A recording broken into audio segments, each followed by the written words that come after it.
जैसे जैसे रात गहरी हो रही थी, एक माँ की डर और चिंता दोनों बढ़ती जा रही थी।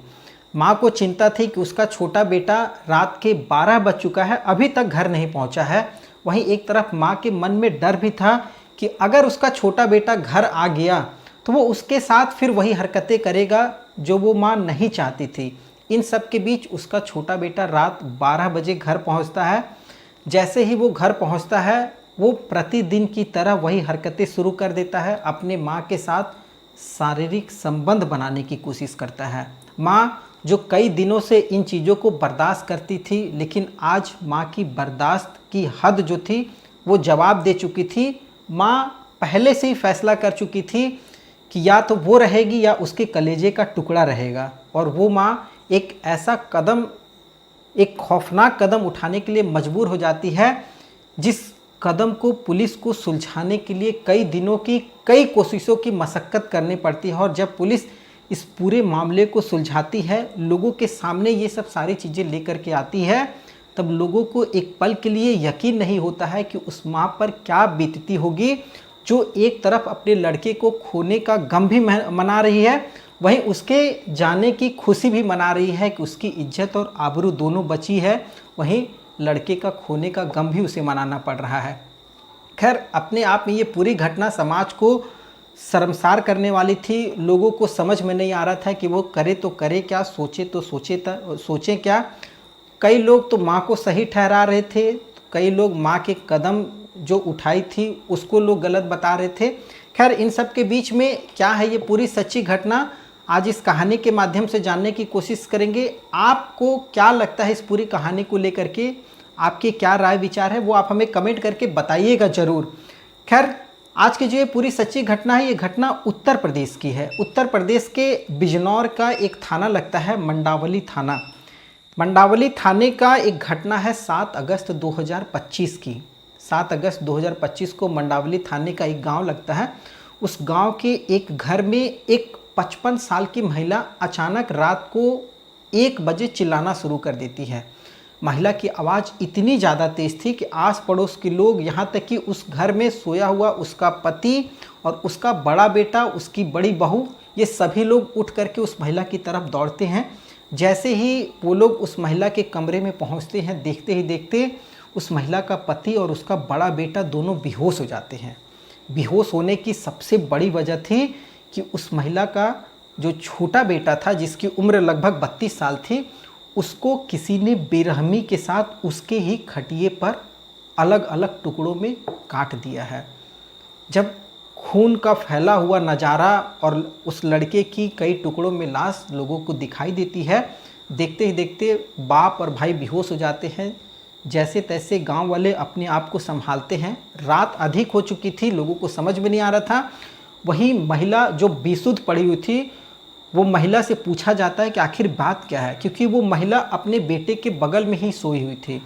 महिला जैसे तैसे खुद को संभालती और महिला कहती है कि कुछ लोग घर की जो बाउंड्री थी उस बाउंड्री को फांद करके अंदर आए हैं और अंदर आते साथ ही वो मुझ पर और मेरे बेटे पर हमला करना शुरू कर देते हैं और इस हमले में बेटे की मौत हो जाती है। अब जैसे ही ये लोगों को ये बात पता चलती है, उन्हीं लोगों में से किसी ने पुलिस को सूचना दे दी। अब जैसे ही मंडावली थाने को ये बात पता चलती है, पुलिस की पूरी टीम दल बल के साथ, फोरेंसिक की पूरी टीम उस मंडावली गांव में पहुंच जाती है। जैसे ही पुलिस वहां पर पहुंचती है, लाश को देखती है, तो पहली दफ़ा में पुलिस को भी यही लगता है कि हो सकता है किसी ने इसे बेरहमी से कत्ल किया है, क्योंकि किसी परिवार के किसी भी सदस्य पर शक कर पाना ये किसी के लिए भी मतलब कोई वजह नहीं बन रहा था कि परिवार वाला कोई सदस्य इस व्यक्ति को मार सकता है। खैर, पुलिस थी, पुलिस की तफ्तीश भी अपने हिसाब से शुरू हो जाती है। पुलिस उस मुजरिम को पकड़ने की कोशिश करती है जिसने इस व्यक्ति को मारा था। इसी कड़ी में पुलिस उस पूरे इलाके का सीसीटीवी फुटेज चेक कर लेती है। जिस तरीके से महिला बताई थी कि रात 12 बजे से लेकर के 1 बजे के बीच में ये घटना घटी है, पुलिस शाम से लेकर के सुबह तक का सीसीटीवी फुटेज चेक करती है, लेकिन कहीं भी कोई ऐसा व्यक्ति उस महिला के घर की बाउंड्री को फांदता हुआ या उस महिला के घर में दाखिल होता हुआ नहीं दिखता है। अब जब बाहरी कोई व्यक्ति नहीं दिखता है तो पुलिस को शक होता है। पुलिस अब परिवार वालों पर शक करना शुरू कर देती है। परिवार वालों में जो सबसे पहला नंबर आता है वो उस माँ का आता है। उस 55 साल की माँ के ऊपर पुलिस का शक जाता है। पुलिस उस महिला से पूछताछ करती है तो काफ़ी चीज़ें, महिला की बातों से ऐसा लग रहा था जैसे वो कुछ छिपाने की कोशिश कर रही है। पुलिस उसे गिरफ्तार करती है, अपने कब्ज़े में लेती है। कब्ज़े में ले करके उससे पुलिस अपने तौर तरीके से पूछताछ करती है। जब अपने तौर तरीके से महिला से पूछताछ की जाती है तो महिला जो थी अपने बेटे के बारे में जो बातें करती है और वो जो जुर्म कबूल करती है वो सुन करके हर कोई हैरान था। महिला कहती है कि मेरा जो छोटा लड़का था जिसकी उम्र 32 साल थी, वो शुरू से नशे का आदी था।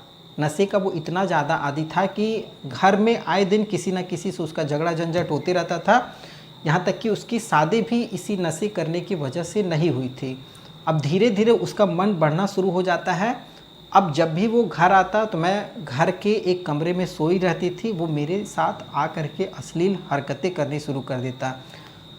उसकी जब तक इच्छा होती मेरे साथ गंदी हरकतें करता और उसके बाद ही मुझसे झगड़ा करता और झगड़ा करके बगल में सो जाता।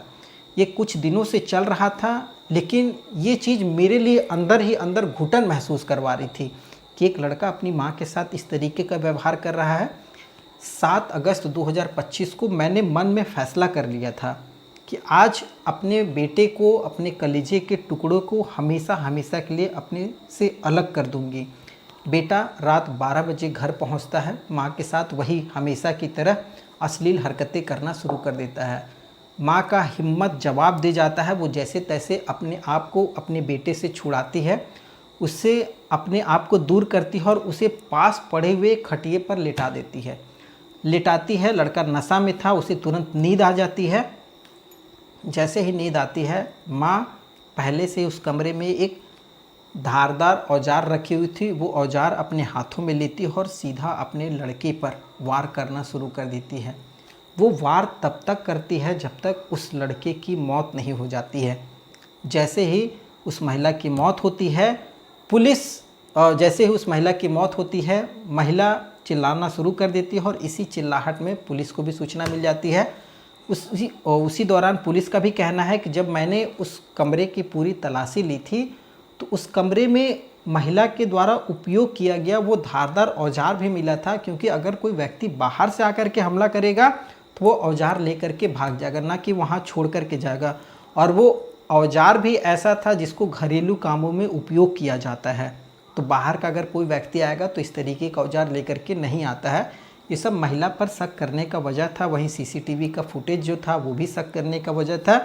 इन सब के बीच में जब महिला अपना जुर्म कबूल कर लेती है तो आगे की प्रक्रिया पुलिस अपनी बढ़ाती है। महिला को सज़ा दिलवाने की जो प्रक्रिया होती है उसे कोर्ट में पेश करना और जो भी उसके लिए सज़ा निर्धारित हुई, ये सब सारी चीज़ें करना। वहीं जो एसपी सिटी हैं संजीव वाजपेयी, उन्होंने इस पूरे घटना को विस्तार पूर्वक जानकारी दी है और उस पूरे केस में जो उस 32 साल के लड़के की माँ थी जिसकी उम्र लगभग 55 साल थी, वो पूरी तरीके से दोषी और इसमें परिवार का कोई भी सदस्य शामिल नहीं था। वहीं परिवार के सदस्य में उस महिला के पति और बड़े बेटे से पूछा गया कि क्या आपको अपने भाई का या अपने छोटे बेटे के बारे में इस तरीके की हरकतों की जानकारी थी, तो उन लोगों ने भी साफ इनकार कर दिया कि नहीं, कभी ऐसी उनकी माँ या उसकी पत्नी ने इस तरीके की बात अपने बेटे के बारे में नहीं बताई थी। अचानक वो महिला ऐसा कदम उठाती है और इस कदम उठाने के बाद इस पूरे घटना के पीछे जो वजह थी, वो जब वजह पता चलती है तो लोगों को समझ में आता है कि महिला काफ़ी ज़्यादा तकलीफ़ में थी। खैर, हम किसी भी तरीके की घटनाओं को, कोई भी किसी घटना की क्रिया प्रतिक्रिया में उठाया गया कदम, इसकी कभी भी सराहना या कभी भी इसकी हिमाकत जो कह सकते हैं कि हम कभी भी इस चीज़ों को सपोर्ट नहीं करते हैं।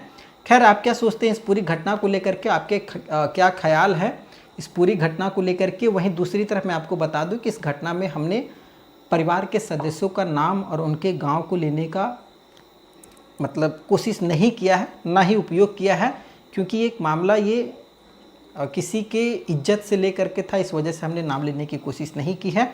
खैर, आप क्या सोचते हैं इस पूरी घटना को लेकर के? वो कमेंट के माध्यम से बताइएगा। आगे फिर एक नई कहानी के साथ नई वीडियो में मिलूंगा। तब तक के लिए जय हिंद, वंदे मातरम।